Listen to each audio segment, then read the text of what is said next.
स्वागत है आपका हमारे चैनल KTV स्टोरी में, जहां आपको सुनने मिलती है दिलचस्प तिलिस्मी जादुई कहानियां। अगर आप चैनल पर नए हैं तो चैनल को सब्सक्राइब करें, कहानी पसंद आए तो वीडियो को लाइक करें। अब कादम्बरी की जीवन लीला समाप्त होने के पश्चात अगली योजना बनाई गई कि किस प्रकार सहस्त्रबाहु पूरब दिशा की ओर प्रस्थान करे। अब तो सोनमयी भी स्वतंत्र थी, इसलिए वो भी सहस्त्र के संग जा सकती, क्योंकि उसने अपने निवास स्थान जाने का मन बनाया था।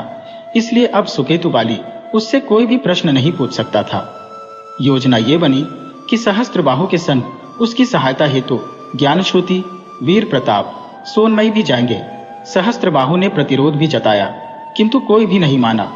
योजनानुसार सभी रात्रि के समय निवास स्थान पहुंचे, सभी को यह सूचना देने कि सहस्त्रबाहु के माता पिता कहाँ हैं और उन्हें मुक्त कराने के लिए सहस्त्रबाहु अपने साथियों के संग वहां जाएगा। भान सिंह, हीरा देवी और घगनंग ये सुनकर अत्यधिक प्रसन्न हुए एवं हीरा देवी ने अपने पुत्र सहस्त्रबाहु के भाल पर अपने रक्त का तिलक करते हुए आशीर्वाद दिया कि विजयी भव पुत्र, मैं ईश्वर से तेरे विजय होने की कामना करूंगी, तू अपने इस अभियान में सफल होकर लौटे। इसके पश्चात भान सिंह सहस्त्रबाहु से बोले, पुत्र, तुम पूरब दिशा की ओर अपने साथियों संग प्रस्थान करो, मैं तुम्हारे पीछे पीछे और भी व्यक्तियों के संग वहां पहुंचता हूं। जी मामा श्री, सहस्त्रबाहु बोला। इस प्रकार प्रातःकाल होते ही सहस्त्रबाहु अपने साथियों के संग एवं अस्त्रों के संग अश्व पर सवार होकर अपने माता पिता को मुक्त कराने चल पड़ा। सभी दिन भर यात्रा करते रहे। जब भी भूख लगती तो वृक्षों से फल तोड़कर खाते और प्यास लगती तो झरने या नदियों का पानी पी लेते। इतनी यात्रा के पश्चात भी अभी भी गंतव्य का कुछ भी अता पता नहीं था। तब ज्ञानश्रुति सहस्त्रबाहु से बोला, भ्राता सहस्त्र, आपके पास तो इतनी शक्तियां हैं, उनसे ही क्यों नहीं ज्ञात कर लेते कि वो दुष्ट अघोरनाथ कहाँ रहता है। समय की कमी है हमारे पास एवं कार्य बहुत बड़ा है। कदाचित तुम सही कह रहे हो राजकुमार ज्ञानश्रुति, सहस्त्रबाहु बोला। चलो, कभी तो सही बात निकली आपके मुंह से राजकुमार ज्ञानश्रुति, सोनमयी बोली।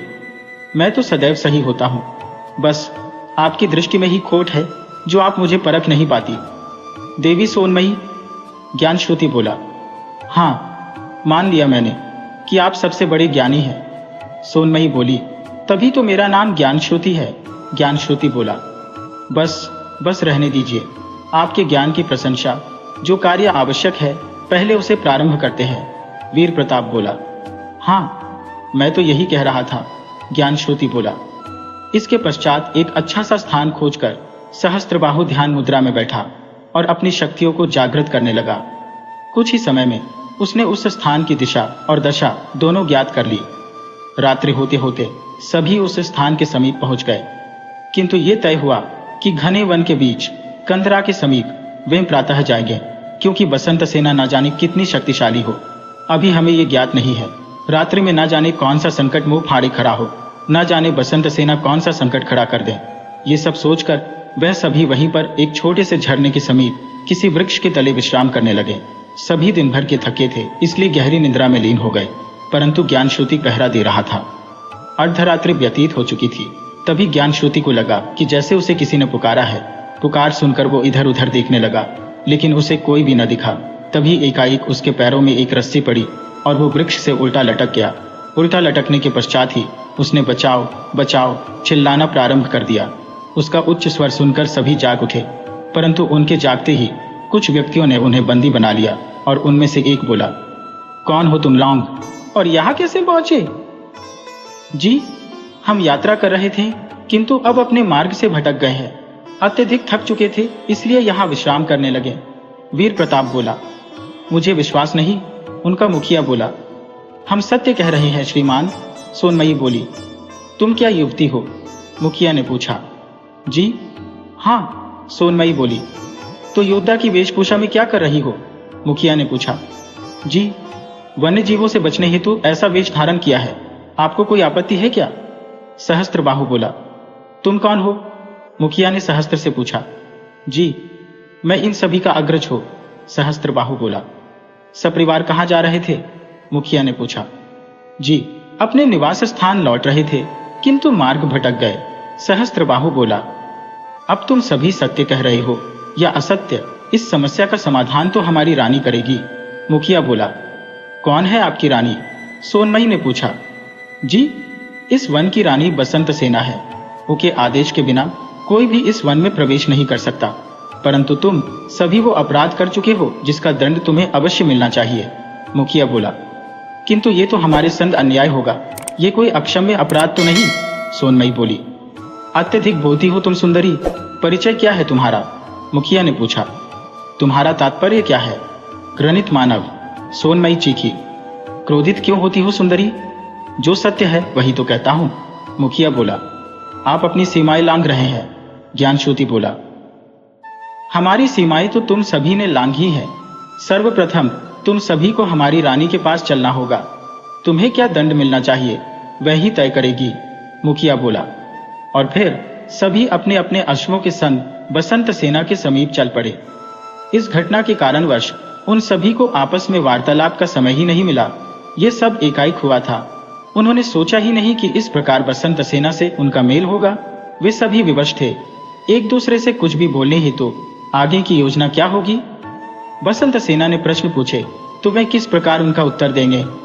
वे सभी ये समझ नहीं पा रहे थे, इसलिए मौन रहने में ही सबने अपनी भलाई समझी। रात्रि का तीसरा पहर बीतने को था एवं वे सभी बसंत सेना के निवास स्थान पहुंच चुके थे, जहां वो कंदरा थी जिसमें बसंत सेना वास करती थी। घना अंधेरा एवं सघन वन के मध्य पहुंचकर वे सभी अत्यधिक भयभीत थे, किंतु बसंत सेना की कंदरा के चारों ओर अग्निशालाकाओं मशाल का प्रकाश था एवं वे उस प्रकाश में अब सब कुछ देख पा रहे थे। कितना भी साहस करने के उपरांत भी किंतु अभी भी भीतर से भय तो था। उस पर उन सभी को ज्ञात था कि बसंत सेना अत्यंत मायाविनी है एवं अपनी शक्तियों द्वारा किसी को भी सम्मोहित कर सकती है। उस पर उसकी सुंदरता के बल पर वो किसी को भी मोहित करके अपने वश में कर लेती है। सबसे अधिक भय तो सोनमयी को था, क्योंकि उसके संग 3 पुरुष थे। बसंत सेना को ना जाने कौन भा जाए और वो अपनी दृष्टबंधक शक्ति द्वारा किसको अपने वश में कर ले। यदि इनमें से उसने किसी को अपने वश में करके उन सब की योजना और रहस्य को ज्ञात कर लिया तो ना जाने क्या होगा। इसी प्रकार के विचार सोनमयी के मस्तिष्क में आवागमन कर रहे थे। तभी बसंत सेना के सैनिकों के मुखिया ने कहा, तुम लोग यही प्रतीक्षा करो, मैं रानी बसंत सेना को लेकर अभी आया। सभी एक दूसरे का मुंह देखकर प्रतीक्षा कर रहे थे, परंतु उनके मध्य वार्तालाप बंद था। सभी के हृदयों की हृदय गति तीव्र थी, परंतु साथ में बसंत सेना को देखने की भी उत्सुकता थी। कुछ ही समय पश्चात बसंत सेना उन सभी के समक्ष उपस्थित हुई। बसंत सेना ने सैनिकों के मुखिया से कहा, अब विस्तार से कहो कि ये सब कौन है एवं इनका इतना साहस कैसे हुआ हमारी निवास स्थान की सीमा लांघने का। जी, आपके निवास स्थान की सीमाएं लांघने का साहस भला कौन कर सकता है देवी? हम तो अपने मार्ग से भटक गए थे, थके हुए थे, इसलिए विश्राम हेतु ठहर गए। ये सब भूलवश हुआ, इसके लिए मैं क्षमा चाहता हूँ। सहस्त्रबाहु बोला। जो भी हो, परंतु तुम सभी को इस भूल का दंड तो भुगतना ही पड़ेगा। बसंत सेना बोली। ये कोई अक्षम्य अपराध तो नहीं देवी, आप जैसी रूप लावण्य की मूर्ति से मैं ऐसी आशा तो नहीं करता। सहस्त्रबाहु बोला। तुम तो अत्यधिक साहसी प्रतीत होते हो। बसंत सेना बोली। ना देवी, आपके रूप को देखकर ऐसा प्रतीत नहीं होता कि आप इतनी क्रूर होगी, तभी तो आपसे इतना सब कहने का साहस कर पाया। सहस्त्रबाहु बोला। मुझे तुम्हारी निडरता ने मोह लिया नवयुवक, परिचय क्या है तुम्हारा? बसंत सेना ने पूछा। जी, हर्षवर्धन नाम है मेरा, ये मेरी बहन स्वर्णलता, ये मंझला भाई भालचंद्र और ये सबसे छोटा चंद्रसेन। साधारण से परिवार से हो, यही परिचय है मेरा। हर्षवर्धन बना। सहस्त्रबाहु बोला। तुम्हारी मधुर वाणी ने तो मुझे मोह लिया। बसंत सेना बोला। क्षमा कीजिएगा देवी, किंतु मैं विवाहित हूँ एवं मेरा एक पुत्र भी है। हर्षवर्धन बना। सहस्त्रबाहु बोला। तुम्हारी आयु देखकर तो ऐसा प्रतीत नहीं होता कि तुम विवाहित हो गए। बसंत सेना बोली। हमारे अग्रज अपने स्वास्थ्य और सुंदरता का अत्यधिक ध्यान रखते हैं, इसलिए उनकी आयु उतनी नहीं दिखती जितनी की है। चंद्रसेन बना। ज्ञानश्रुति बोला। मैंने तुमसे तो कुछ नहीं पूछा, तो तुम हमारे मध्य हो रहे वार्तालाप के मध्य में कैसे बोल पड़े? बसंत सेना चंद्रसेन बने। ज्ञानश्रुति पर क्रोधित होकर बोली। क्रोधित ना हो देवी, आपके मुंह पर इस प्रकार के भाव शोभा नहीं देते। आप जैसी कोमलांगी इस प्रकार क्रोध प्रकट करते हुए नहीं भाती। आपकी मधुर वाणी एवं समुद्र की भांति लोचनों में एक अद्भुत आकर्षण है, जो किसी को भी अपनी ओर आकर्षित कर ले। सहस्त्रबाहु ने बसंत सेना की प्रशंसा करते हुए कहा। तुम मेरा उपहास करते हो ना? बसंत सेना ने पूछा। जी नहीं, आप जिस प्रशंसा के योग्य हैं वही तो कहता हूं, सहस्त्रबाहु बोला। नवयुवक, कहीं तुम मेरा विश्वास जीतने के लिए तो ये नहीं कह रहे हो? बसंत सेना बोली। मेरे द्वारा आपके लिए की गई प्रशंसा पर आपको संदेह है देवी? तो जाइए, मैं कुछ नहीं कहता, सहस्त्रबाहु बोला। नहीं नहीं नवयुवक, तुम रूठो नहीं, मेरा वो तात्पर्य नहीं था, बसंत सेना बोली। मैं आपका तात्पर्य भली भांति समझता हूं, सहस्त्रबाहु बोला। आप कुछ नहीं समझे नवयुवक, बसंत सेना बोली। प्रहेलिका, पहेली मत बुझाइए, सहस्त्रबाहु बोला। मैं ये कहना चाहती हूँ कि आप मेरी कंदरा के भीतर चलकर विश्राम करेंगे तो मुझे अत्यधिक प्रसन्नता होगी, बसंत सेना बोली। आपको हम सभी पर इतना विश्वास है? हर्षवर्धन बने सहस्त्रबाहु ने पूछा। नवयुवक, केवल तुम पर, बसंत सेना बोली। इसका तात्पर्य है कि हम अपने अग्रज हर्षवर्धन के संग कंदरा में प्रवेश नहीं कर सकते, स्वर्णलता बनी सोनमयी बोली। जी नहीं, वहां तुम सभी का प्रवेश वर्जित है। मैं केवल उसे वहां ले जाती हूँ जो मेरा विश्वास पात्र बन जाता है, एवं मुझे हर्षवर्धन के अलावा किसी पर विश्वास नहीं, बसंत सेना बोली। क्या मैं पूछ सकता हूँ कि आपकी कृपा मुझ पर ही क्यों बरसी देवी? सहस्त्रबाहु ने पूछा। जी, आपका पारदर्शी चरित्र एवं वाक्पटुता मुझे भा गई, बसंत सेना बोली। मेरे तो भाग्य ही खुल गए आपकी प्रतिक्रिया देखकर, सहस्त्रबाहु बोला। जी, तो विलंब किस बात का? तुम मेरे संग कंदरा के भीतर चलो, बसंत सेना बोली। जी, अत्यधिक आभार आपका, किंतु मैं अपने अनुजों और बहन के बिना कंदरा के भीतर नहीं जा सकता, सहस्त्रबाहु बोला। तो पड़े रहे तुम भी यहीं पर, बसंत सेना बोली। तो अब इनका क्या करना है देवी? सैनिकों के मुखिया ने बसंत सेना से पूछा। एवं इसके उपरांत बसंत सेना अपने सैनिकों को आदेश देते हुए बोली, इन सभी को बंदी बनाकर वृक्ष से बांध दो। और इतना कहकर बसंत सेना अपनी कंदरा के भीतर चली गई। बसंत सेना के आदेश पर सहस्त्रबाहु के संग सभी को एक संग वृक्ष के सहारे बांध दिया गया। सैनिकों के इधर उधर होते ही चंद्रसेन बने ज्ञानश्रुति ने सहस्त्रबाहु से पूछा, भ्राता, आप कंदरा के भीतर क्यों नहीं गए? आपको इस अवसर को खोना नहीं चाहिए था। मुझे तुम सभी से वार्तालाप करना था कि अब हमारी अगली योजना क्या होगी। हर्षवर्धन बना सहस्त्रबाहु बोला। योजना तो यही होगी कि आपको अब कंदरा के भीतर जाना चाहिए एवं बसंत सेना के संग प्रेम भरा वार्तालाप करके उसके रहस्यों को ज्ञात कीजिए। बसंत सेना तो आप पर पहले से ही आकर्षित है, इसी अवसर का लाभ उठाइए, भालचंद्र बना वीर प्रताप बोला। तुम्हारी बात से मैं सहमत हूँ वीर, किंतु मैं कंदरा के भीतर गया तो ऐसा ना हो कि तुम सभी पर कोई संकट आ खड़ा हो, हर्षवर्धन बना सहस्त्रबाहु बोला। ऐसा कुछ भी नहीं होगा भ्राता, आप चिंतित ना हो, स्वर्णलता बनी सोनमयी बोली। मुझे बसंत सेना पर तनिक भी विश्वास नहीं है, हर्षवर्धन बने सहस्त्रबाहु ने बोला। हम सभी यहाँ सुरक्षित हैं, आप हमारे विषय में अत्यधिक ना सोचें। आप अपना संकल्प ध्यान करें कि आप यहाँ किस कार्य हेतु आए हैं, उसे पूर्ण करना आपका धर्म है। आप अपने माता पिता को मुक्त कराने यहाँ आए हैं एवं आपको अपने लक्ष्य को ध्यान में धरना सर्वोपरि है, चंद्रसेन बना ज्ञानश्रुति बोला। क्या बात है आजकल राजकुमार, ज्ञानश्रुति बड़ी बुद्धिमानी वाली बातें करने लगे हैं, स्वर्णलता बनी सोनमयी बोली। बस देवी, आपकी संगति का असर है, ज्ञानश्रुति बोला। परंतु अब मैं क्या करूं? अभी तो बसंत सेना मुझसे रुष्ट होकर चली गई, सहस्त्रबाहु बोला। कोई बात नहीं भ्राता, आप प्रातः काल तक प्रतीक्षा कर लीजिए। जब बसंत सेना आपके समक्ष आए तो उससे मधुभरा वार्तालाप करके पुनः अपनी ओर आकर्षित कर लीजिए, तब आप उसके संग कंदरा के भीतर प्रस्थान कीजिएगा, भालचंद्र बना वीर प्रताप बोला। यह योजना ही उचित रहेगी, सहस्त्रबाहु बोला। परंतु भ्राता, हम ऐसे वृक्ष से बंधे रहकर विश्राम कैसे कर सकते हैं? सोनमयी बोली। ये कार्य तो आप सैनिकों के मुखिया से करवा सकती हैं, वो भी तो आप पर मोहित था देवी। सोनमयी, ज्ञानश्रुति बोला। राजकुमार, ज्ञानश्रुति, मुझे इस प्रकार का परिहास तनिक भी नहीं भाता, सोनमयी क्रोधित होकर बोली।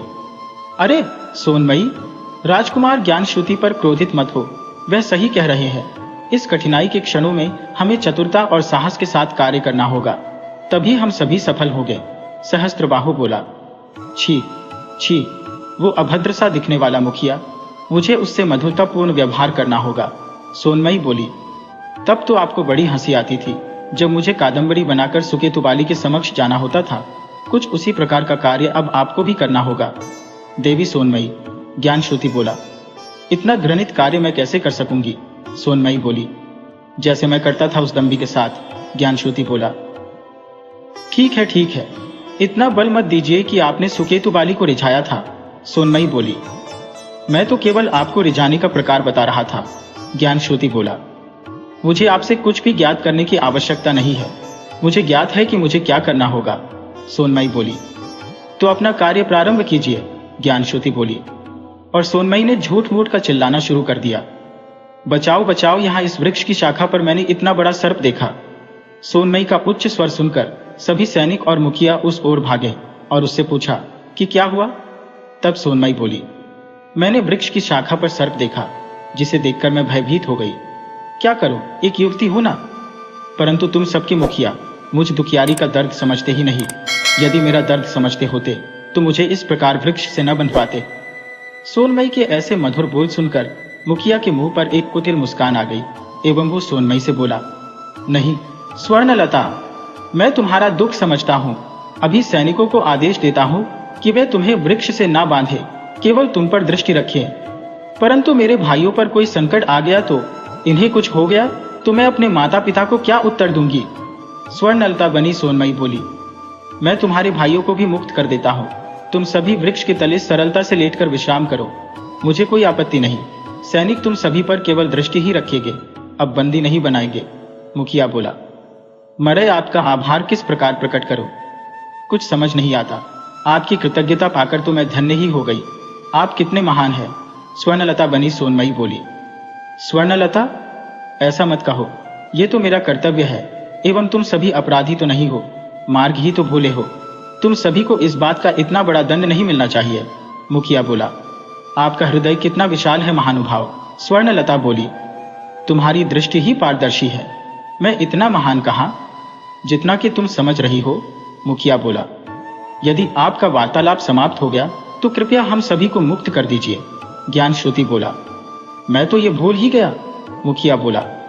एवं इसके उपरांत मुखिया ने सैनिकों को आदेश दिया कि सभी को मुक्त कर दिया जाए एवं वे सभी वृक्ष तले सो भी सकते हैं। मुखिया के आदेश का पालन हुआ और सभी धरती पर विश्राम करने हेतु लेट गए। सैनिकों के उस स्थान से जाने के उपरांत भालचंद्र बना वीर प्रताप बोला, सोनमयी, क्या अभिनय किया है तुमने। सच। सोनमयी, कठिनाई को सरल कर दिया तुमने। सहस्त्रबाहु बोला, मेरे साथ रहकर देवी सोनमयी को भी अभिनय करना आने लगा है। ज्ञानश्रुति बोला, राजकुमार, इतनी कुशलता है मुझसे, मुझे आपसे कुछ भी सीखने की आवश्यकता नहीं है। सोनमयी बोली, अच्छा, अब वार्तालाप बंद करो, किसी ने सुन लिया तो संकट आन खड़ा होगा। सभी विश्राम करो, कुछ समय पश्चात प्रातः होने वाली है। सहस्त्रबाहु बोला और सभी विश्राम करने में लीन हो गए।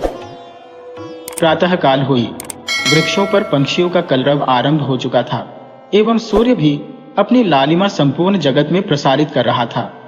तभी सहस्त्रबाहु की निद्रा टूटी। उसने सभी को भी जगाने का प्रयास किया। शीघ्र ही सब निद्रा को त्याग कर जाग उठे।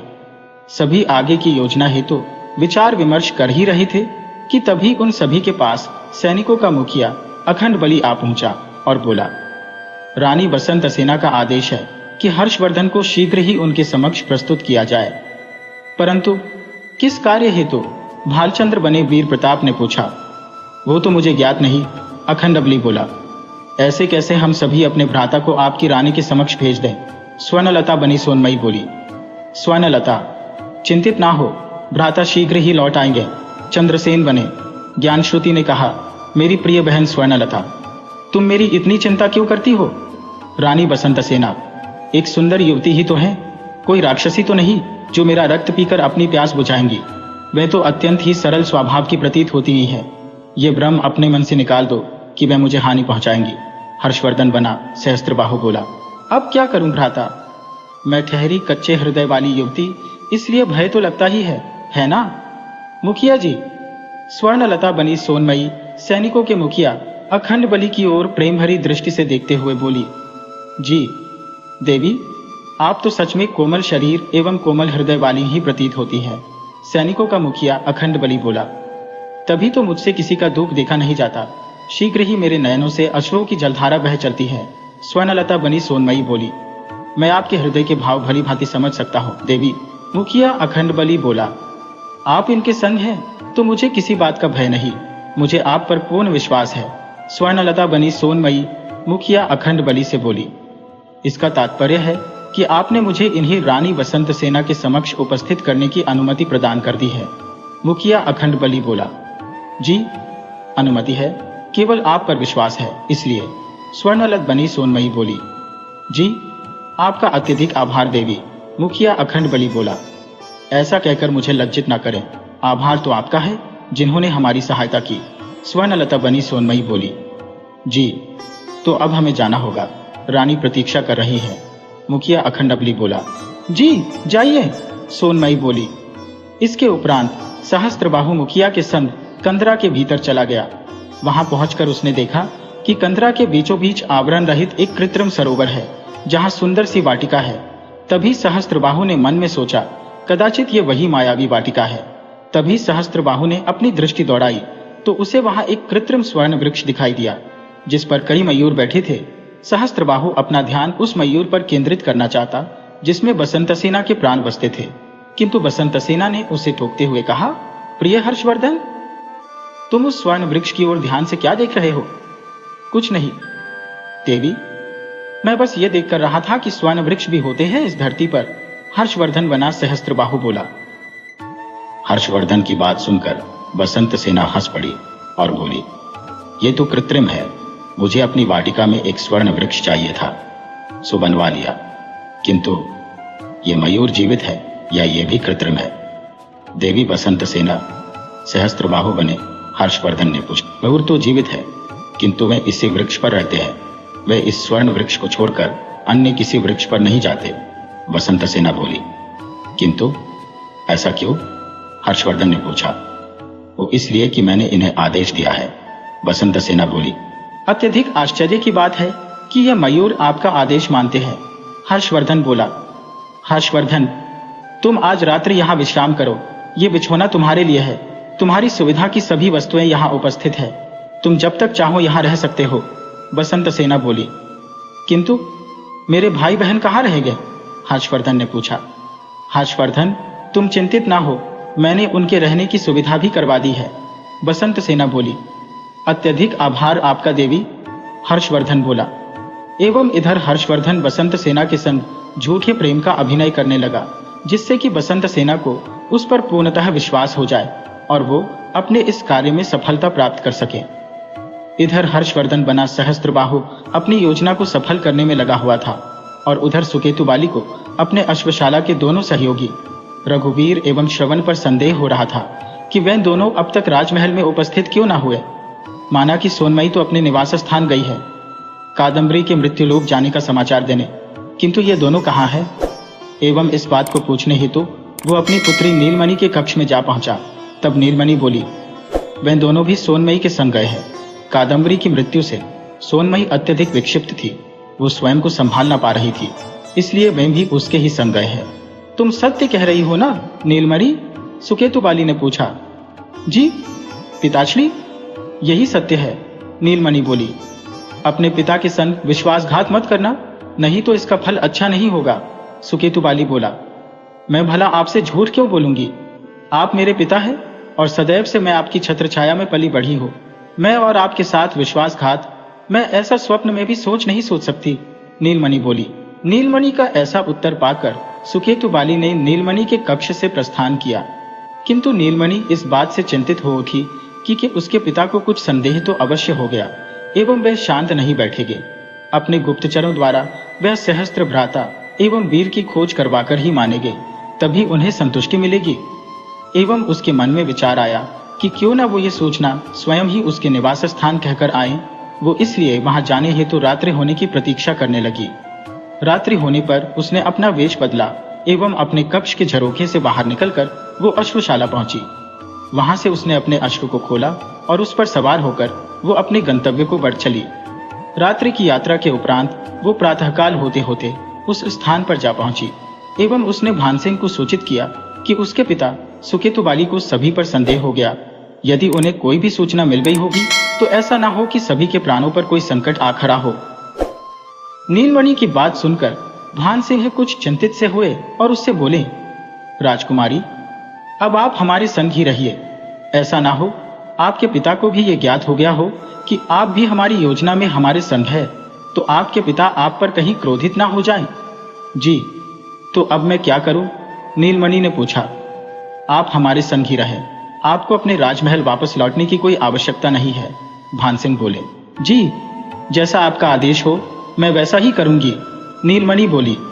इसके उपरांत नीलमणि वापस राजमहल नहीं लौटी। प्रातःकाल हो चुकी थी, परंतु अभी तक नीलमणि नहीं लौटी थी। जब यह सूचना सुकेतु बाली तक पहुंची तो उसका संदेह पक्का हो गया कि हो ना हो कि रघुवीर एवं श्रवण कोई गुप्तचर थे एवं कोई ना कोई रहस्य ज्ञात करने मेरे राज्य में आए थे। उनके संग नीलमणि भी मिली हुई है, तभी तो वो भी कहीं चली गई है। हो सकता वो भी उन्हीं के साथ ही हो। ये तो बहुत बड़ा संकट आ खड़ा हुआ है मुझ पर। अब मुझे उन सभी के विषय में ज्ञात करना होगा कि वह सभी कहाँ हैं एवं कौन सी योजनाएं बना रहे हैं। ये सब सोचकर सुकेतु बाली अत्यधिक सतर्क हो गया एवं अपने गुप्तचरों को उसने उन सभी की खोज में भेजा एवं शीघ्र ही सभी के विषय में जानकारी एकत्र करने को कहा। वह सभी अपने अपने कार्यों में लग गए एवं शीघ्र ही अपने काम में सफल भी हुए।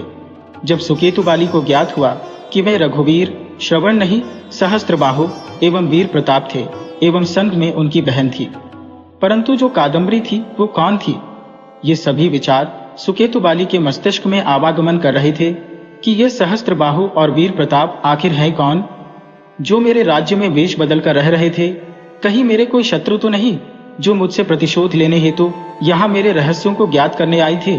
किंतु किस बात का प्रतिशोध लेने में यहाँ आए थे ये मेरी समझ से परे है। मुझे इस रहस्य को भी ज्ञात करने हेतु कुछ और गुप्तचरों को वहां भेजना होगा। इस सोच विचार के उपरांत सुकेतु बाली ने पुनः कुछ और गुप्तचरों को और भी गहराई से सभी रहस्यों को उजागर करने हेतु भेजा और उधर बसंत सेना हर्षवर्धन को अपने प्रेम के द्वारा वश में करने का प्रयास करने लगी। और हर्षवर्धन की तो यही मनसा थी, इसलिए वो स्वयं ही बसंत सेना के प्रेम द्वारा उसके वश में होने लगा। अब बसंत सेना को विश्वास हो चला था कि हर्षवर्धन को उससे प्रेम हो चला है। बसंत सेना के इस भ्रम को हर्षवर्धन ने टूटने नहीं दिया। वो भी उससे निरंतर प्रेम भरा वार्तालाप करता रहा। ऐसे ही 2 दिन बीत गए। हर्षवर्धन ने उस मयूर को ध्यान से देख लिया था जिसकी केवल एक ही आंख थी। वो बस अवसर ही ढूंढ रहा था। एवं उधर वीर, सोनमयी, ज्ञानश्रुति भी सहस्त्रबाहु के कहे अनुसार एक योजना बना रहे थे। अत्यधिक प्रयासों के उपरांत उस योजना को सफल बनाने हेतु वह प्रयास में जुट गए। उस योजनानुसार चंद्रसेन बने। ज्ञानश्रुति ने अपना वेश बदला। सोनमयी अपने संग कुछ वस्त्र लाई थी। उन वस्त्रों को ज्ञानश्रुति ने धारण कर लिया, जो कि योजना का ही भाग था। तभी सैनिकों का मुखिया अखंड बली बसंत सेना के समक्ष एक सूचना लेकर पहुंचा और उससे बोला, देवी, कंदरा के बाहर एक युवती आई है। वो कहती है कि वो ही हर्षवर्धन की धर्मपत्नी है एवं अपना नाम वो कादम्बरी बताती है। क्या कहते हो? सेनापति, अखंड बली हर्षवर्धन की धर्मपत्नी भला यहाँ कैसे आ सकती है, वो भी इतनी शीघ्र? उसे कंदरा के भीतर भेजो, बसंत सेना बोली। सेनापति शीघ्र ही कादम्बरी को कंदरा के भीतर लाकर बोला, ये है हर्षवर्धन की पत्नी। ओह, तो तुम हो हर्षवर्धन की पत्नी? दिखती तो भली हो, परंतु इतनी भी सुंदर नहीं जितना कि हर्षवर्धन, बसंत सेना बोली। मुझे ये ज्ञात नहीं करना कि मैं सुंदर हूं या नहीं। सर्वप्रथम ये बताओ कि मेरे पति कहाँ है? कादम्बरी बना ज्ञानश्रुति बोला, मैं कदापि नहीं बताऊंगी कि तुम्हारे पति कहाँ है। बसंत सेना बोली, क्यों नहीं बताओगी? मैं तुम्हारे प्राण ले लूंगी। कादम्बरी बोली, तुम्हें इतना हिंसक होने की आवश्यकता नहीं है। तुम अपने पति से ही क्यों नहीं पूछ लेती कि वो तुम्हें प्रेम करते हैं या नहीं? बसंत सेना बोला, तो मेरे समक्ष बुलाओ उन्हें। मैं उन्हें भली भांति जानती हूं कि उनके हृदय में मेरा ही वास है। कादम्बरी रोते हुए बोली। इसके उपरांत हर्षवर्धन को कादम्बरी एवं बसंत सेना के समक्ष उपस्थित किया गया। तब कादम्बरी को देखकर हर्षवर्धन कुछ आश्चर्यचकित हुआ एवं इसके उपरांत मुस्कुराया, किंतु एकाएक शांत हो गया। तब कादम्बरी ने हर्षवर्धन से कहा, हे स्वामी, आप ही इस कुर्ता को बताएं कि मैं आपकी प्राणों से भी प्यारी पत्नी हूँ। आप मुझे अत्यधिक प्रेम करते हैं एवं मैं ही आपके कोमल हृदय में वास करती हूँ। कौन कहता है कि तुम मेरी पत्नी हो? मैं तो तुम्हें जानता ही नहीं। तुम असत्य कहती हो। मैं तो केवल अपनी प्रिय बसंत सेना से ही प्रेम करता हूँ। वो ही मुझे मेरे प्राणों से प्रिय है। हर्षवर्धन बना सहस्त्रबाहु बोला, ये आप क्या कहते हैं स्वामी? ये सुनने से पूर्व मैं मृत्यु को प्राप्त हो जाती तो अच्छा होता है। हे प्रभु, अब मैं कहाँ जाऊं? मरने के अलावा मेरे पास अब और कोई मार्ग नहीं रह गया है। जिस पत्नी का पति उसे त्याग दे तो वो सिवाय आत्महत्या के उसके पास और कोई मार्ग शेष नहीं बचता। और इतना कहते हुए कादम्बरी अपने कानों पर हाथ रखकर भागते हुए कंदरा से बाहर निकल गई। बसंत सेना ये सब देखकर अत्यधिक प्रसन्न हुई और हर्षवर्धन से बोली, ओह हर्षवर्धन, मेरे हर्षवर्धन, आज से मैं तुम्हारे लिए पूर्णतः समर्पित हूँ। मुझे तुम पर पूर्ण विश्वास है कि तुम मुझसे ही प्रेम करते हो। हाँ देवी, बसंत सेना, आप ही मेरे लिए सर्वोपरि है, हर्षवर्धन बोला। ये सुनकर बसंत सेना हर्ष से झूम उठी। बसंत सेना को पूर्णतः हर्षवर्धन पर विश्वास हो चला था। उसने मन में सोचा कि हर्षवर्धन ने मेरे लिए अपनी धर्मपत्नी को त्याग दिया। इसका तात्पर्य है कि वो मरी प्रसन्नता हेतु कठिन से कठिन कार्य को भी पूर्ण कर सकता है। अब मैं हर्षवर्धन से विवाह करके उसे सदैव के लिए अपना बना लूंगी। अंततः उसने मन में सोचा, किंतु क्या वो मुझसे विवाह करेगा? क्यों नहीं करेगा मुझसे विवाह? अवश्य वो मुझसे विवाह करेगा। मैं सुंदरता की मूरत हूं एवं वो मेरा पुजारी। अब तो उसे मैं स्वयं से दूर नहीं जाने दूंगी। बसंत सेना को ऐसे विचारमग्न देखकर हर्षवर्धन बने सहस्त्रबाहु ने पूछा, क्या हुआ देवी? बसंत सेना, आपके मस्तिष्क को किन विचारों ने आ घेरा है? कुछ नहीं हर्षवर्धन, मैं तो केवल इतना सोच रही थी कि अब हमें विवाह करने में विलंब नहीं करना चाहिए। बसंत सेना बोली, विवाह? अरे विवाह हेतु इतनी शीघ्रता क्यों देवी? हर्षवर्धन ने पूछा। मैं तुमसे अत्यधिक प्रेम करने लगी हूँ। मुझे अब तुमसे दूर जाने में भय लगता है, कहीं हमें कोई एक दूसरे से विलग न कर दे। बसंत सेना बोली, आप तो अत्यधिक भोली है देवी। किस में इतना साहस है कि हम दोनों को एक दूसरे से विलग कर दे? हर्षवर्धन बना सहस्त्रबाहु बोला, तुम्हें मेरे पिताश्री के विषय में अभी कुछ ज्ञात नहीं है। वह बड़ी ही शक्तिशाली दृष्टबंधक जादूगर है। क्षण भर में किसी को भी किसी भी रूप में परिवर्तित कर सकते हैं। एवं उनके मित्र जो कि राजा सुकेतुबाली है, वह उनके आदेश का सदैव पालन करते हैं। कहीं राजा सुकेतुबाली ने ऐसा कोई आदेश मेरे पिताश्री को दे दिया कि मैं तुम जैसे साधारण व्यक्ति से विवाह नहीं कर सकती, तो मेरे पिता उनका आदेश ठुकरा नहीं पाएंगे। बसंत सेना बोली, ओह, ये तो दीर्घ समस्या आ खड़ी हुई। हर्षवर्धन बोला, वही तो मैं यहाँ वर्षों से इस कंदरा में वास कर रही हूँ। मेरा यौवन यूं ही बीता जा रहा है। इतने समय के पश्चात तुम जैसा मुझसे से प्रेम करने वाला युवक मेरे जीवन में आया है। इस क्षण को मैं केवल जीना चाहती हूँ, तुम्हें मैं गवा नहीं सकती। इतना कहते कहते बसंत सेना के नेत्रों से अश्रुओं की धारा बह चली। हर्षवर्धन को बसंत सेना का रोना अच्छा नहीं लगा। उसने मन में सोचा कि मैं बसंत सेना से विश्वासघात करके उसके प्राण नहीं ले सकता। यदि मैं इसे सच बता दूं तो क्या ये मेरी सहायता हेतु तत्पर हो जाएगी? हर्षवर्धन बना सहस्त्रबाहु ये सोच ही रहा था कि तभी बसंत सेना ने उससे कहा, क्या सोच रहे हो हर्षवर्धन? क्या मेरी बातों ने तुम्हें भयभीत कर दिया? नहीं, मैं तो कुछ और ही सोच रहा था। हर्षवर्धन बना सहस्त्रबाहु बोला, क्या सोच रहे थे? मुझे नहीं बताओगे? हमारे मध्य अब कुछ भी गुप्त नहीं रहना चाहिए। मुझसे अपनी समस्या कहो, मैं तुम्हारे लिए कुछ भी कर सकती हूँ, यहाँ तक कि अपने प्राण देने में भी पीछे ना हटूंगी। बसंत सेना बोली, कैसे कहूँ? कहना तो बहुत कुछ है। सहस्त्रबाहु बोला, तो कहो ना प्रियतम। बसंत सेना बोली, मैं ये कहना चाहता हूँ कि मैंने आपसे झूठ कहा। मैं कोई हर्षवर्धन नहीं हूँ। सहस्त्रबाहु बोला, तुम हर्षवर्धन नहीं हो तो कौन हो तुम?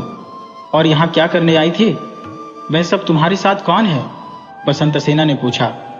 धैर्य रखिए देवी, आपके सभी प्रश्नों के उत्तर मैं दूंगा। जी, अब सत्य बोलने हेतु आप मुझे प्राणदंड ही क्यों न दे दें, किंतु मैं आपसे सत्य बोलकर ही रहूंगा। सहस्त्रबाहु बोला, तो शीघ्र ही बोलो, किसकी प्रतीक्षा कर रहे हो? बसंत सेना बोली, जी, मैं राजकुमार सहस्त्रबाहु हूँ। मेरे पिता सूरजगढ़ के महाराज सोनभद्र एवं मेरी माता विजय लक्ष्मी को आपके पिता अघोरनाथ ने सुकेतुबाली के आदेशानुसार बंदी बनाकर रखा है। मैं उन्हें ही मुक्त करवाने हेतु यहाँ आया था। वह जो मेरे साथ थे वे सभी मेरे साथी हैं। उनमें से एक मेरा मुँह बोला भ्राता वीर प्रताप एवं मुँह बोली बहन सोनमयी है। साथ में राजकुमार ज्ञान अश्रुति है। इस सत्य हेतु अब आप चाहे मुझे मृत्युदंड ही क्यों न दे दें, मुझे स्वीकार होगा। किंतु अपने मस्तिष्क एवं अपने हृदय में मैं अब इतना भार सहन नहीं कर सकता। मैं किसी से विश्वासघात करके जीत प्राप्त करना नहीं चाहता एवं मैं आपसे प्रेम भी नहीं करता। ये तो मैंने आपसे प्रेम का अभिनय किया था। सहस्त्रबाहु बोला, इतना बड़ा विश्वासघात किया तुमने मेरे संग, जो कि अक्षम्य है, किंतु मैं तब भी तुम्हें क्षमा करती हूँ। वो इसलिए कि तुमने सत्य बोला। तुम्हारे माता पिता को मेरे पिता ने बंधक बनाकर रखा है। मुझे ज्ञात है कि वे कहाँ हैं। मैं इस कार्य में तुम सबकी सहायता करूंगी, किंतु एक बात अवश्य कहना चाहूंगी कि मैं तुमसे अब भी प्रेम करती हूँ एवं सदैव करती रहूंगी। तुम जैसा सत्य बोलने वाला युवक मैंने आज तक नहीं देखा, जिसने अपने प्राणों की चिंता किए बिना मुझे सत्य बताया। चाहते तो मुझसे प्रेम का अभिनय करके मेरे साथ विश्वासघात कर सकते थे, परंतु तुमने ऐसा नहीं किया। इसलिए मेरी दृष्टि में तुम सम्मान एवं सहायता के योग्य हो एवं मैं तुम्हारी सहायता अवश्य करूंगी। इस कार्य हेतु मुझे अपने पिता के विरुद्ध भी जाना होगा। ऐसा करने से भी मैं कभी भी भयभीत न होंगी। बसंत सेना बोली, ये जानकर मुझे बड़ी प्रसन्नता हुई देवी कि आप मेरी सहायता करेगी। सहस्त्रबाहु बोला, अत्यधिक पाप किए हैं मैंने। अपने पिता के आदेश पर न जाने कितने व्यक्तियों की हत्या की है। कदाचित एक पुण्य कार्य करने से मेरी मुक्ति का द्वार खुल जाए एवं वो ईश्वर मुझे क्षमा कर दें। इसमें मेरा ही तो स्वार्थ है। सहस्त्रबाहु, यही नाम बताया ना तुमने अपना। और ये कहकर बसंत सेना हंसने लगी। कदाचित आपने मुझे क्षमा कर दिया। सहस्त्रबाहु बोला, तुम्हें क्षमा नहीं करूंगी तो किसे करूंगी? तुमने जो भी छल मुझसे किया वो अपने माता पिता हेतु किया। कितना अच्छा होता यदि तुम मेरे पति बन सकते। बसंत सेना बोली, किंतु यह संभव नहीं है देवी। सहस्त्रबाहु बोला, मुझे ज्ञात है, मुझ जैसे पापिनी से कौन विवाह करेगा भला। बसंत सेना बोली, जी देवी, ऐसी कोई बात नहीं है, किंतु मैं किसी अन्य से प्रेम करता हूं। सहस्त्रबाहु बोला, सहस्त्रबाहु, मुझे प्रसन्नता हुई ये जानकर। मैं ईश्वर से प्रार्थना करूंगी कि वो तुम दोनों को सदैव प्रसन्न रखें।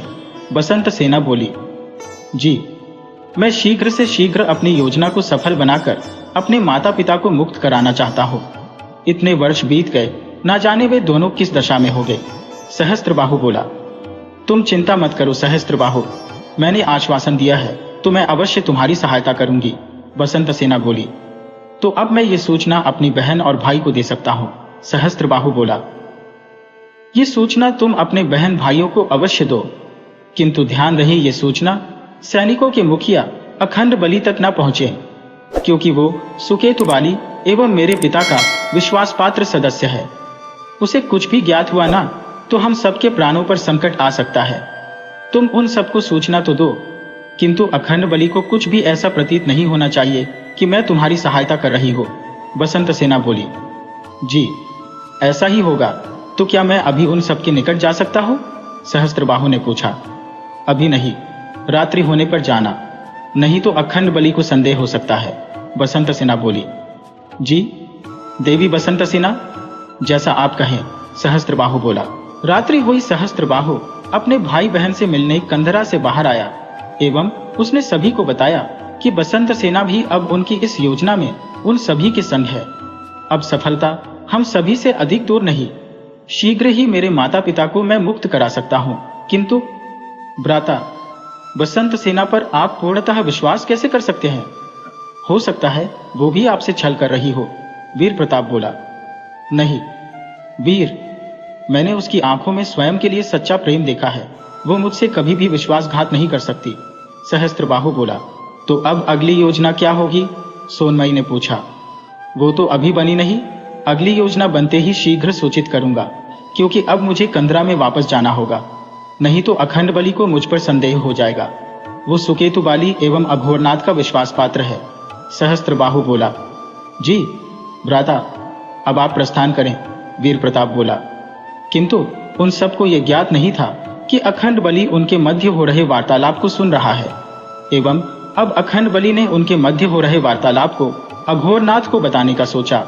किंतु बसंत सेना पहले ही सावधान हो चुकी थी। उसे ज्ञात था कि सहस्त्रबाहु पर अखंड बलि दृष्टि रखे हुए है, इसलिए अखंड बलि इस सूचना को अघोरनाथ को देने के लिए जैसे ही अपने अश्व पर सवार हुआ तो बसंत सेना ने उस पर अपनी तलवार से प्रहार करने की चेष्टा की, किंतु बसंत सेना का प्रहार खाली गया। प्रहार खाली पड़ते ही अखंड बलि बोला। मुझे ज्ञात था बसंत सेना, कि तुम ऐसा ही कुछ करोगी, इसलिए मैं पूर्वतः सावधान हो गया था। अब तो मैं तुम्हें इस छल का दंड देकर ही रहूंगा। तुम अपने पिताश्री से विश्वासघात नहीं कर सकती, मैं ऐसा कदापि नहीं होने दूंगा। तुम ऐसा कुछ भी नहीं करोगे अखंड बलि, बसंत सेना ने उच्च स्वर में कहा। बसंत सेना का स्वर सुनकर सहस्त्रबाहु भी वहां पर आ पहुंचा।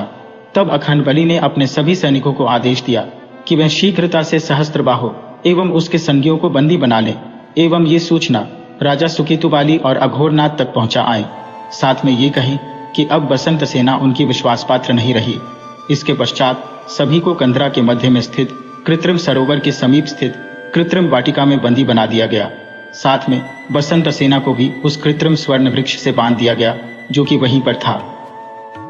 किंतु अखंड बलि को यह ज्ञात नहीं था कि सहस्त्रबाहु को तंत्र विद्या का भी ज्ञान है। अखंड बलि जैसे ही सबको बंदी बनाकर उस वाटिका से बाहर गया तो सहस्त्रबाहु अपनी तंत्र विद्या का प्रयोग करके मुक्त हो गया एवं उसने सभी को भी मुक्त कर दिया। उसने सभी को मुक्त कराने के पश्चात जैसे ही बसंत सेना को मुक्त कराना चाहा तो अखंड बलि वहां आ पहुंचा। वो इस बात से अत्यधिक क्रोधित होकर सहस्त्रबाहु से बोला, जो तुम चाहते हो वो कभी नहीं होगा। मैं तुम्हें तुम्हारी योजना में कदापि सफल नहीं होने दूंगा। सर्वप्रथम तो मैं इस बसंत सेना को दंड दूंगा। तुम मेरे रहते हुए सहस्त्रबाहु को कोई हानि नहीं पहुंचा सकते अखंड बलि, बसंत सेना उच्च स्वर में बोली। मैं ऐसा ही करूंगा। और इतना कहकर अखंड बलि ने सहस्त्रबाहु पर अपनी तलवार से प्रहार किया, किंतु सहस्त्रबाहु की रक्षा हेतु बसंत सेना उसके सामने आ गई एवं तलवार बसंत सेना को जा लगी। अब तलवार बसंत सेना के हृदय में घुप चुकी थी, परंतु उसे कुछ भी नहीं हुआ। वो तलवार निकालकर हंसने लगी एवं अखंड बलि से बोली, मूर्ख, तुझे ज्ञात है ना कि मेरी हत्या इस प्रकार नहीं हो सकती। हाँ बसंत सेना, मुझे ज्ञात होता है कि तू एक मायाविनी है एवं इस प्रकार मृत्यु को प्राप्त नहीं हो सकती। अखंड बलि बोला, एवं तुझे यह भी तो ज्ञात नहीं कि मैं किस प्रकार मृत्यु को प्राप्त हो सकती हो। अब तो मुझे कोई भी हानि नहीं पहुंचा सकता। बसंत सेना बोली, मुझे तेरी मृत्यु का रहस्य ज्ञात है बसंत सेना। मुझे तेरे पिताश्री ने बताया था कि यदि बसंत सेना कभी अपने मार्ग से भटक जाए तो तुम उसे दंड दे सकते हो। अखंड बलि बोला, तू झूठ कहता है अखंड बलि, मेरे पिताश्री मेरे संग ऐसा कदापि नहीं करेंगे। वे मुझे स्वयं से अधिक प्रेम करते हैं। बसंत सेना बोली, तो बसंत सेना तो आज तक भ्रम में जीती आई है। जो अपनी सगी पत्नी का ना हुआ वो अपनी सौतेली पुत्री का कैसे होगा। अखंड बलि बोला, क्या तात्पर्य है तुम्हारा। बसंत सेना ने पूछा, मेरा तात्पर्य यह है कि अघोरनाथ ने अपनी पत्नी की भी हत्या केवल उसकी बात ना मानने पर कर दी थी। तू तो उसकी पुत्री है ही नहीं। तेरे पिता और तेरी माँ की हत्या अघोरनाथ ने ही की थी। तुझे अपने स्वार्थ हेतु पाल पोस कर बड़ा किया, तुझे भ्रम में रखकर अनुचित मार्ग पर ले गया, तभी तो तू ऐसी बनी। तेरी आत्मा को उसने एक आंख वाले मयूर के भीतर बंदी बना रखा है, इसलिए आज मैं उस मयूर की हत्या कर दूंगा। अखंड बलि बोला, तू ऐसा कुछ भी नहीं करेगा अखंड बलि, सहस्त्रबाहु चिल्लाया। सहस्त्रबाहु का चिल्लाना सुनकर अब सहस्त्रबाहु पर अखंड बलि ने तलवार से प्रहार करना आरंभ कर दिया। सहस्त्र भी अपनी तलवार निकालकर अखंड बलि पर टूट पड़ा और सभी भी वहां उपस्थित सैनिकों का सामना करने लगे। किंतु अखंड बलि ने अवसर देखकर उस एक आंख वाले मयूर पर अपने बाण से निशाना साधा और एक ही प्रहार में मयूर धरती पर छटपटाने लगा। साथ में बसंत सेना की भी यही दशा हो गई। तभी वीर प्रताप ने सहस्त्रबाहु से कहा, भ्राता, आप बसंत सेना को संभालें, हम सब मिलकर इस अखंड बलि को आज नहीं छोड़ेंगे। और देखते ही देखते मयूर एवं बसंत सेना के प्राण एक साथ ही निकल गए। बसंत सेना की मृत्यु से सहस्त्रबाहु को अत्यधिक कष्ट हुआ, परंतु अब वो क्रोध से उठा एवं अपनी तलवार से एक ही प्रहार में अखंड बलि का सिर धड़ से अलग कर दिया। अब अखंड बलि की मृत्यु हो चुकी थी, किंतु बसंत सेना की मृत्यु से सहस्त्रबाहु को अत्यधिक आघात पहुंचा था। अब आगे की योजना का कार्यभार उसके कांधों पर आ गया था। यदि बसंत सेना जीवित होती तो उसकी सहायता करती एवं वो सरलता से अपने माता पिता को खोज सकता था, परंतु अब वो मार्ग भी बंद हो गया था। इसलिए सहस्त्रबाहु ने सभी विचारों को त्याग कर सर्वप्रथम बसंत सेना का अंतिम संस्कार करना उचित समझा। सभी ने बसंत सेना का अंतिम संस्कार करने में योगदान दिया। इतना बड़ी योजना, इतना बड़ा षड्यंत्र रचा गया मेरे लिए, यहां तक मेरी पुत्री भी विश्वासघाती निकली। अब तो मैं इसका प्रतिशोध अवश्य लेकर रहूंगा। जाओ, तुम कैसे भी करके अघोरनाथ को सूचित करो कि जैसे ही वहां सहस्त्रबाहु अपने साथियों के साथ वहां पहुंचे तो उसके प्राण बचने नहीं चाहिए। जी महाराज, जैसी आपकी आज्ञा। और फिर सैनिक वहां से चला गया अघोरनाथ को सूचना देने हेतु। सुकेतुबाली ने शीघ्रता से अपने सेनापति को आदेश दिया कि वो शीघ्र ही सेना को उस स्थान पर चलने हेतु आदेश दे जहां अघोरनाथ रहता है। अब तो सहस्त्रबाहु का अंत निश्चित है। इतना बड़ा छल किया उसने मेरे संग, ज्ञानश्रुति को कादम्बरी बनाकर मेरे संग प्रेम का अभिनय करवाया, एवं नीलमणि को मैं अब जीवित नहीं छोड़ूंगा। मेरे शत्रुओं के संग मिलकर मुझसे विश्वासघात किया। सुकेतुबाली के क्रोध की कोई सीमा न थी, एवं क्रोधवश ही व्यक्ति गलत निर्णय लेता है। यही कदाचित सुकेतुबाली कर रहा था। उसने कुछ भी न सोचा और सेना लेकर समुद्र तट पर चल पड़ा, जहां अघोरनाथ ने सहस्त्रबाहु के माता पिता को बंदी बना रखा था। उधर सहस्त्रबाहु को इस बात का अनुमान हो चुका था कि अब तक सुकेतुबाली को सारा समाचार प्राप्त हो चुका होगा, क्योंकि अखंड बली ने पहले ही यह सूचना लेकर सैनिकों को सूरजगढ़ भेज दिया था। इसलिए उसने सभी को सावधान रहने को कहा। तभी वीर प्रताप ने पूछा। उधर सहस्त्रबाहु ने आगे की योजना की रणनीति तैयार ही की थी कि सुकेतुबाली तक ये सूचना पहुंच गई कि जो रघुवीर और श्रवण उसकी अश्वशाला में कार्य कर रहे थे वे कोई और नहीं, सहस्त्रबाहु और वीर प्रताप थे। सैनिक ने सुकेतुबाली को यह भी बताया कि सहस्त्रबाहु ही उनके शत्रु सोनभद्र का पुत्र है, जो अपने माता पिता को अघोरनाथ के बंदीगृह से मुक्त कराना चाहता है, और जो कादम्बरी थी वो राजकुमार ज्ञानश्रुति था, जिसने सहस्त्रबाहु के संग मिलकर अपनी बहन निपुणिका को आपके बंदीगृह से मुक्त करवाया था। साथ में सहस्त्रबाहु की मोहबोली बहन सोनमयी थी, एवं इस षड्यंत्र में आपकी पुत्री राजकुमारी नीलमणि भी उनके संग थी। तभी तो वह राजमहल से जा चुकी है। वो सहस्त्रबाहु के निवास स्थान पर ही है, जहां भान सिंह, जो कि सोनभद्र का विश्वास पात्र एवं सेनापति, वो भी वहीं रहता है। ये सुनकर सुकेतुबाली क्रोध की अग्नि में जल उठा एवं बोला, अब तो बसंत सेना भी नहीं रही, एक वही थी जो हमें वहां जाने का मार्ग दिखा सकती थी। ज्ञानश्रुति बोला, यदि हम सभी अपना कार्य निष्ठा से कर रहे हैं तो जब यहाँ तक आ पहुंचे हैं तो आगे का मार्ग भी स्वतः दिख ही जाएगा। सहस्त्रबाहु बोला, आपका सकारात्मक दृष्टिकोण ही तो है जो अब तक हम सभी में साहस शेष बचा। वीर प्रताप बोला, जीवन में कितनी भी विरुद्ध परिस्थितियां क्यों ना आ जाए, कभी सकारात्मकता को मत छोड़ना, वो ही हमें घोर अंधेरे में प्रकाश तक ले जाती है। सहस्त्रबाहु बोला, मैं आपकी बात से सहमत हूं भ्राता। सोनमयी बोली, तो विलंब ना करते हुए आगे का कार्य प्रारंभ करें। सहस्त्रबाहु बोला, जी अवश्य, हम सभी भी इसी प्रतीक्षा में हैं। ज्ञानश्रुति बोला, तो चलो अपने मार्ग पर चलते हैं, जो भी समस्या आएगी तो उसका समाधान भी मिल ही जाएगा। सहस्त्रबाहु बोला, और ऐसे सभी आपस में वार्तालाप करते हुए अपने गंतव्य की ओर बढ़ चले। वे कंधरा के दूसरी छोर की ओर बढ़ रहे थे। उन्होंने लगभग आधे से अधिक मार्ग पार कर लिया था। समुद्र तट अब अधिक दूर न रह गया था। तभी उन सभी को मार्ग में नीलमणि दिखाई थी, जो अत्यधिक चिंतित सी प्रतीत हो रही थी। वो अपने अश्व पर सवार जैसे ही उन सभी के समीप पहुंची तो सहस्त्रबाहु ने उससे पूछा, बहन नीलमणि, तुम यहाँ क्या कर रही हो? तब नीलमणि बोली, भ्राता सहस्त्रबाहु, मैं और काका भानसिंह आपकी सहायता हेतु यहाँ आ रहे थे। तभी भानसिंह काका को दृष्टबंधक अघोरनाथ के सैनिकों ने बंदी बना लिया है और उन्हें समीप ही एक कंदरा में बंद कर दिया है। मैं उनकी सहायता करना चाहती थी, किंतु मैं उन सैनिकों का अकेले सामना नहीं कर सकती थी, इसलिए लौट आई। कृपया आप उनकी सहायता करें। ओह, परंतु मैंने तो मामा भानसिंह तो यहाँ मेरे पहुंचने के पश्चात आने वाले थे। सहस्त्रबाहु बोला, किंतु उन्हें ऐसा लगा कि कदाचित आप किसी संकट में ना पड़ जाएं, इसलिए उन्होंने यहाँ आपसे पूर्व पहुंचने का प्रयास किया। नीलमणि बोली, ओह, किंतु उन्हें अपनी इस योजना के विषय में सूचित करना चाहिए था। अब देखो ना, वह संकट में पड़ गए। वीर प्रताप बोला। तभी सोनमयी बोली, सखी नीलमणि, तुम सूरजगढ़ से हमारे निवास स्थान क्यों पहुंची? ऐसा तो कुछ भी हमारी योजना में नहीं था। पिताश्री को मुझ पर संदेह हो गया था, इसलिए मैं सूरजगढ़ से भागकर आप सभी के निवास स्थान पहुंच गई। नीलमणि बोली, किंतु नीलमणि, मुझे तुम में कुछ परिवर्तन सा दिखाई देता है। मुझे तुम्हारी काया कुछ स्थूल से दिखाई पड़ती है, एवं ये तुम्हारी भुजाएं किसी बलिष्ठ युवक की भांति क्यों प्रतीत हो रही है? इतने कम समय में तुम में इतना परिवर्तन कैसे हो सकता है? या हो सकता है कि तुम मेरी सखी नहीं कोई और हो? सोनमयी बोली, ये कैसी बातें करती हो सखी, मैं नीलमणि ही हो। ये सब कुछ समय पश्चात सोचना। सर्वप्रथम काका भानसिंह को बचाने का प्रयास किया जाना चाहिए। नीलमणि बोली, किंतु मुझे ऐसा प्रतीत नहीं होता, क्योंकि मामा श्री भानसिंह तो अति शक्तिशाली है। उन्होंने ना जाने कितने ही युद्धों में कितनी बड़ी बड़ी सेनाओं को पराजय दी है, तो कुछ निर्बल से सैनिक उन्हें कैसे बंदी बना सकते हैं? वीर प्रताप बोला। तो क्या वीर तुम्हें मुझ पर संदेह कि मैं असत्य कहती हूँ? नीलमणि बोली, मैंने ऐसा तो नहीं कहा। वीर प्रताप बोला, यदि तुम्हें मुझ पर संदेह है वीर, तो कोई बात नहीं, मैं स्वयं अकेले ही कुछ कर लूंगी। और इतना कहकर नीलमणि रूठ कर वहां से जाने लगी। ना नीलमणि, मुझे तुम पर कोई संदेह नहीं है, मैं मामा श्री की सहायता हेतु तुम्हारे संग चलता हूँ।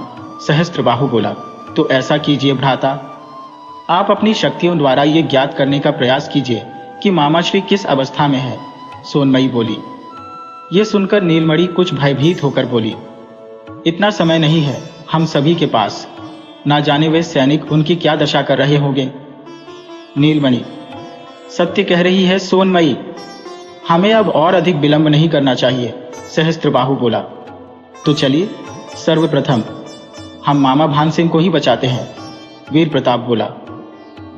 और इतना कहते ही सभी उस दिशा की ओर नीलमणि के संग चल पड़े जहां पर कंधरा के भीतर भानसिंह को बंदी बनाया गया था। वे सब चलते जा रहे थे, परंतु अभी तक उस स्थान तक पहुंच नहीं पाए थे। वह सभी बारी बारी से नीलमणि से पूछते कि कब आएगी वो कंधरा। तब नीलमणि कहती, बस अधिक दूर नहीं है, हम सभी उसके निकट ही है। सब उसकी बात सुनकर उस पर विश्वास कर लेते, परंतु जब अत्यधिक समय व्यतीत हो जाने पर एवं इतनी अधिक दूरी तय करने के पश्चात भी वो कंधरा तक नहीं पहुंचे, तो तब सोनमयी और ज्ञानश्रुति को कुछ संदेह सा हुआ। उन्हें लग गया कि ये नीलमणि नहीं है, इसे हमारा मार्ग भटकाने हेतु भेजा गया है। दोनों ने एक दूसरे को संकेत दिया एवं दोनों ही नीलमणि के अश्व के दोनों ओर चलने लगे। एवं कुछ ही समय के पश्चात ज्ञानश्रुति ने नीलमणि के अश्व को अपने अश्व द्वारा धकेल दिया। दूसरी ओर से सोनमयी ने भी यही किया। तब अश्व पर सवार नीलमणि धरती पर गिर पड़ी। देखते ही देखते उसका रूप एवं वेश दोनों ही बदल गए। वो नीलमणि नहीं, वो तो कोई और ही था।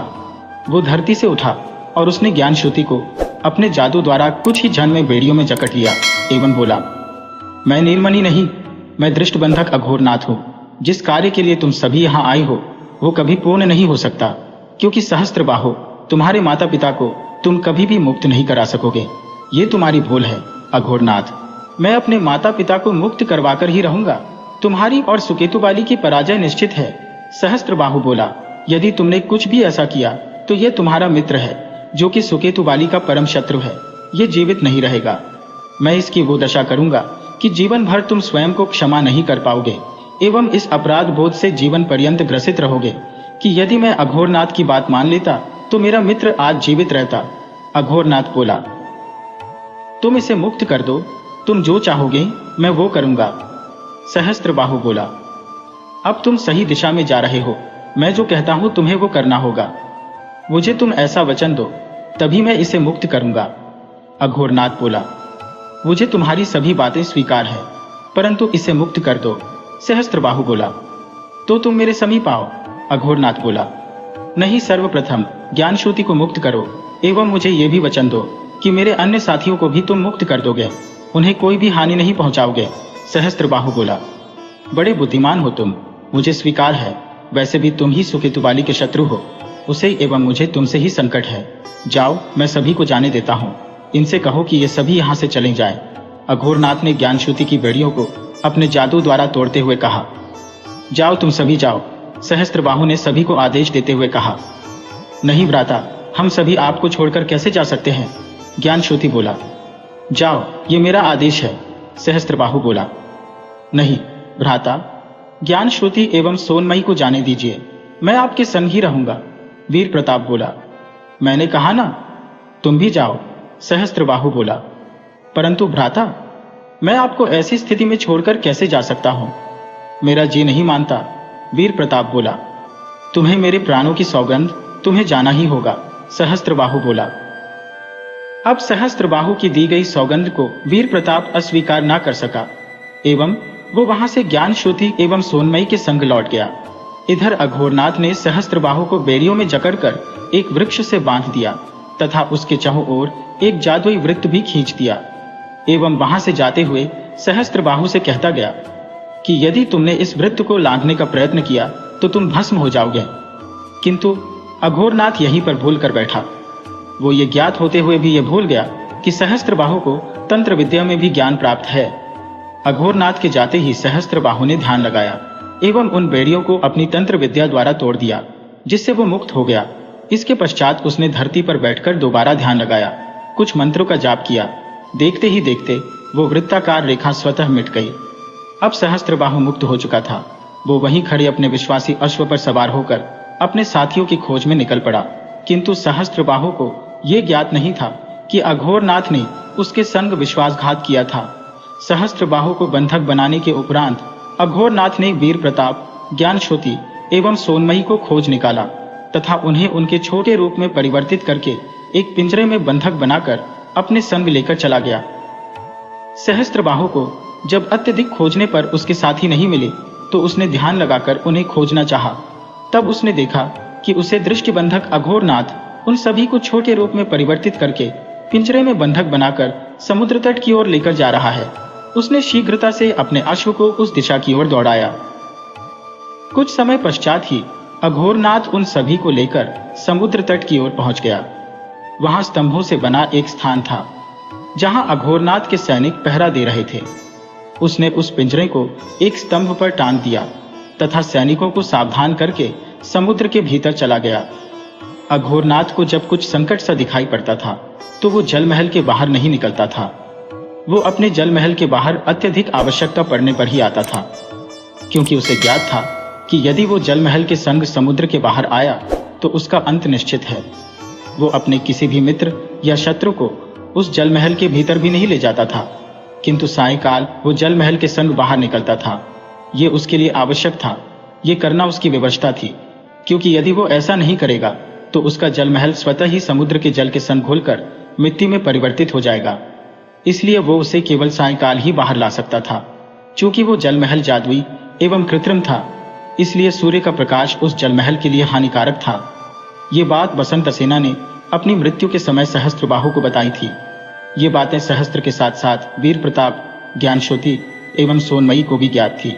चूंकि उस समय दोपहर बीत चुकी थी, तब सबने सोचा कि सायंकाल को तो अवश्य ही अघोरनाथ उस जल महल के संग समुद्र से बाहर आएगा। तब तक कदाचित सहस्त्र भ्राता भी हमें खोजते हुए यहाँ पहुंच जाए। इसी आशा में वे सभी सहस्त्र की प्रतीक्षा कर रहे थे। कुछ समय पश्चात सायंकाल हो चुकी थी एवं उस समय उन सभी ने जो देखा उसे देखकर वे भयभीत हो उठे, क्योंकि वहां सुकेतुबाली आ पहुंचा था। सुकेतुबाली ने उन सभी के समीप आकर उन्हें ध्यानपूर्वक देखा और बोला, मुझसे विश्वासघात किया था ना, उसका दंड तो तुम्हें मिलना ही चाहिए। अभी मैं अघोरनाथ को यहाँ बुलाता हूँ एवं मैं उससे कहूंगा कि तुम सभी को छोटी मत्स्य में परिवर्तित करके समुद्र में फेंक दे, ताकि तुम सभी बड़ी बड़ी मत्स्य का आहार बन जाओ। मेरी पुत्री को तुम सभी ने मेरे विरुद्ध कर दिया, अब इसका परिणाम देखना क्या होगा। तब सुकेतुबाली ने एक सैनिक से कहा, जाकर अपने स्वामी से कहो कि सूरजगढ़ के राजा सुकेतुबाली आए हैं। जी महाराज, मैं अभी आपका संदेश उन तक पहुंचाता हूं। और इतना कहकर वो सैनिक वहां से चला गया। तभी सोनमयी को कुछ संदेह सा हुआ। वो इसलिए कि सुकेतुबाली यहाँ अकेला कैसे आ सकता है, उसकी सेना कहाँ है।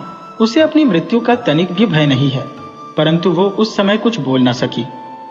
कुछ समय पश्चात अघोरनाथ अपने जलमहल के संग समुद्र के बाहर आया एवं उसने सुकेतुबाली का स्वागत करते हुए कहा, आइए महाराज, आपकी ही प्रतीक्षा थी।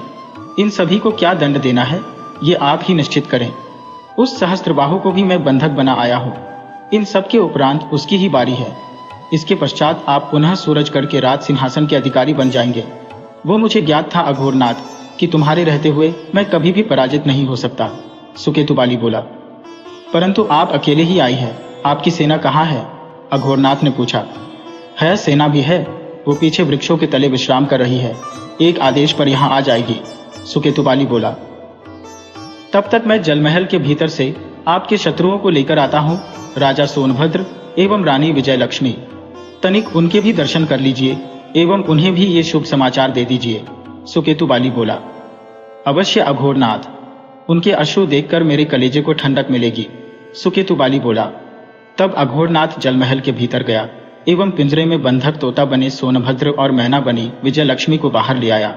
तभी उसने दूर से देखा कि सुकेतु बाली अपनी सेना के संग उसके समीप आ रहा है।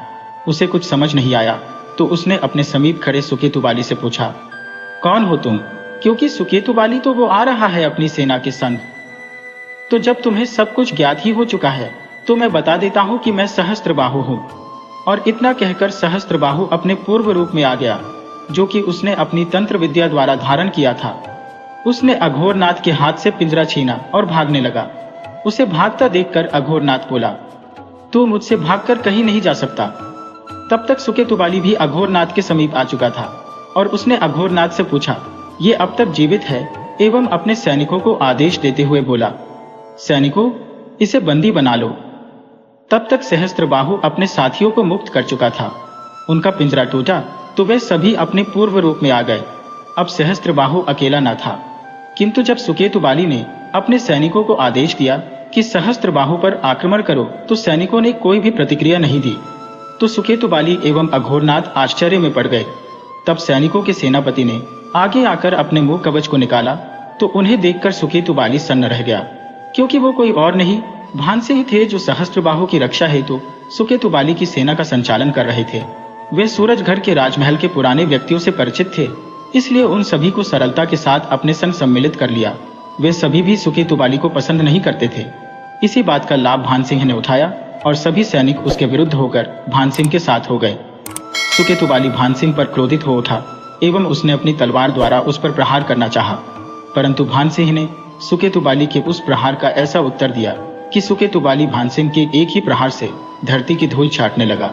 उसको धरती पर गिरता हुआ देखकर भानसिंह बोले, दुष्ट पापी, आज तो नहीं बचेगा। तुझे अपने पापों का दंड अवश्य मिलेगा। तूने निर्दोषों को दुख दिए है। इतने वर्षों तक एक पुत्र को उसके माता पिता से दूर रखा, आज तू मेरे हाथों से नहीं बचेगा।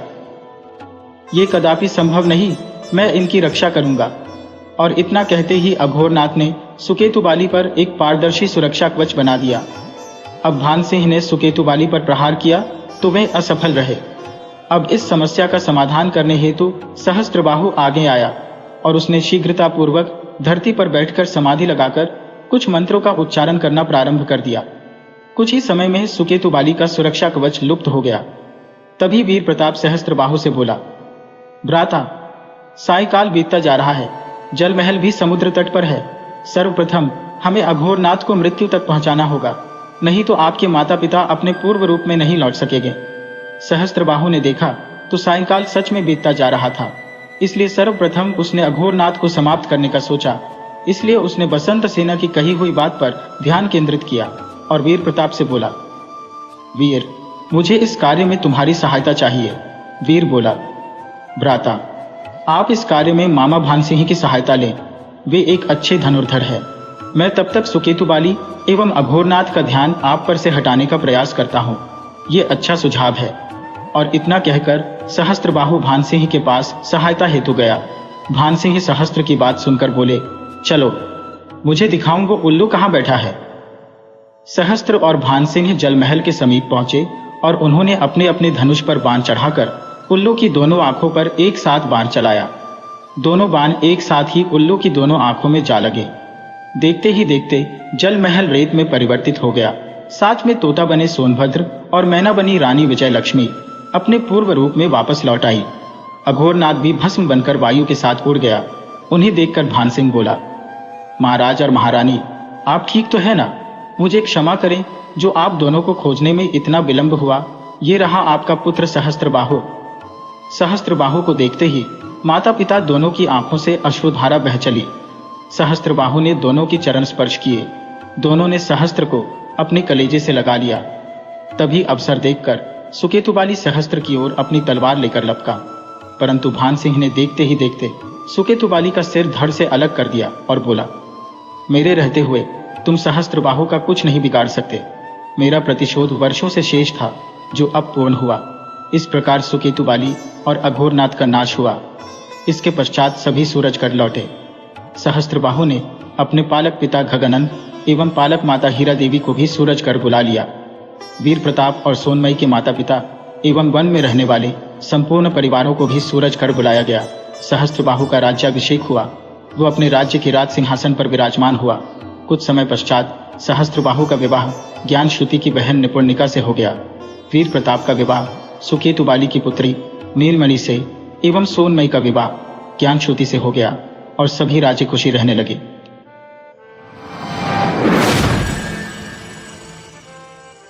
वीडियो अच्छी लगी हो तो इसे लाइक करें और ऐसी ही मज़ेदार कहानियों के लिए चैनल को सब्सक्राइब करें और बेल आइकन दबाएं। ज़्यादा से ज़्यादा अपने दोस्तों को शेयर करें। धन्यवाद।